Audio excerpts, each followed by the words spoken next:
is that the FBI seems to be in somewhat disarray.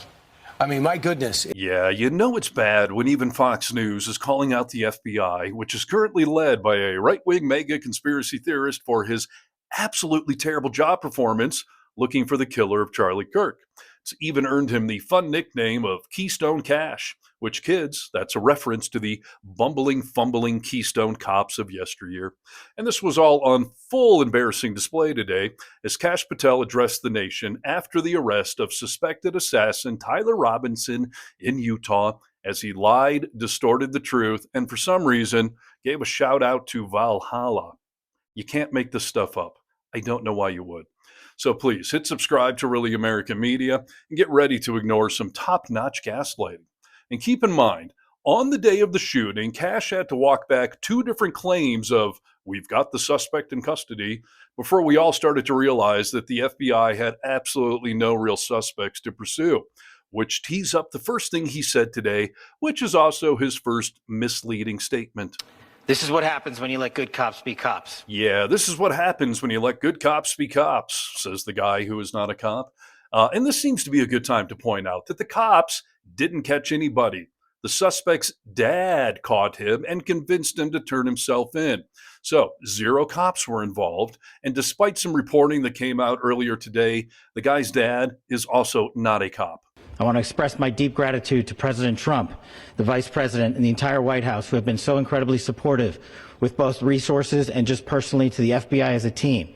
They had our backs the entire way, and I just want to express my gratitude for giving us the resources we need to operate in this space to bring this sort of justice at this sort of speed.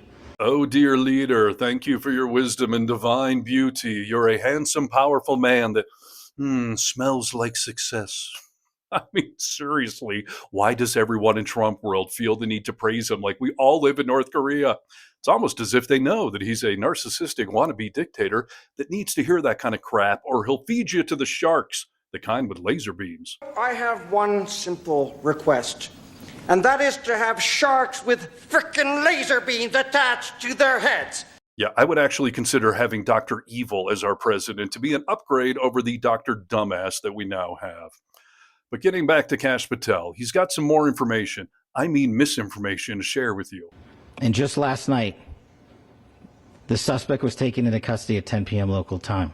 Yeah, again, no, he was not taken into custody. He walked into a local police station voluntarily, and if he hadn't, you would still have no clue who you were looking for. But at this point, I would like to share what is perhaps the only honest thing that Kash said today. And I want to highlight what Governor Cox said. This would not have been possible without you, the media, and you, the public. Yeah, he's right. This wouldn't have been possible without the media, both regular and social media, spreading the story far and wide, and the FBI deserves 0 credit for giving us these grainy pictures of a suspect to work with, because that was the only option they had. And it's a little ironic that Patel, a Republican, thanked the media. Because yesterday, GOP Congressman Derek Von Orden from Wisconsin said this crazy thing. Every single one of you here, you're at fault. Hey, you know what? Knock it off. Knock it off. Do you believe Republicans have a problem with that? You are responsible for that assassination yesterday.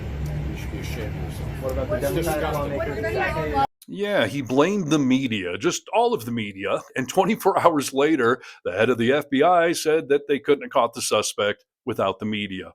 That's awkward. And then Patel ended the press conference with this odd and also awkward statement that has the interwebs trying to figure out just how crazy Patel is. Not if he's crazy, just how crazy is he? Lastly, to my friend Charlie Kirk, rest now, brother. We have the watch, and I'll see you in Valhalla.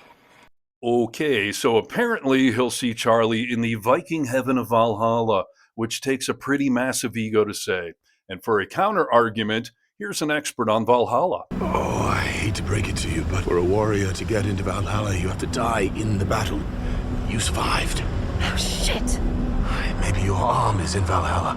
Well, gee, sorry, maybe next time. And this entire cringe news conference has caused many people to question if Kash is even remotely qualified for his job. including Christopher Ruffo, the so-called powerful conservative activist, who posted this today saying, in part, we would be wise to take a moment and ask whether Kash Patel has what it takes to get this done. I've been on the phone the last few days with many conservative leaders, all of whom wholeheartedly support the Trump administration, and none of whom are confident that the current structure of the FBI is up to the task. Gee, you think?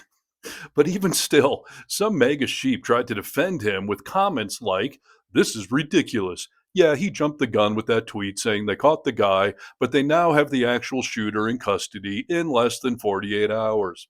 And I will just let Kyle here do my job for me by reading his reply to that comment, saying, because his dad turned him in, FBI and local police had nothing but a picture. This is what happens when you let good cops be cops. Yes, and this might be a good time for an actual cop to be leading the FBI. But now that we know more about the alleged shooter, we also know that the right-wing fear-mongering about the radical left over the past 2 days was completely wrong. Sorry.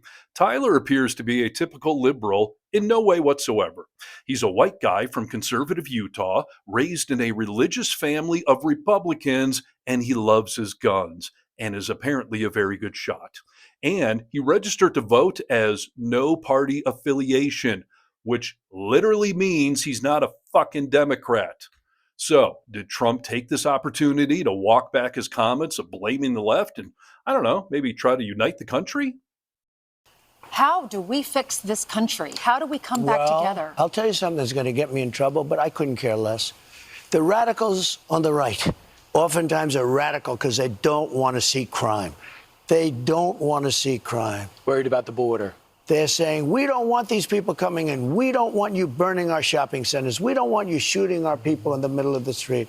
The radicals on the left are the problem. And they're vicious, and they're horrible, and they're politically savvy. And with that, we get right back to the business of us versus them, good versus evil, and fighting to save our democracy from a gaslighting wannabe dictator who's kind of a dick. So please like this video, comment below, and get vocal.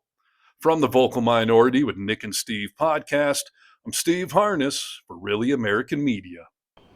Now, again, to my young friends out there, you are inheriting a country where politics feels like rage.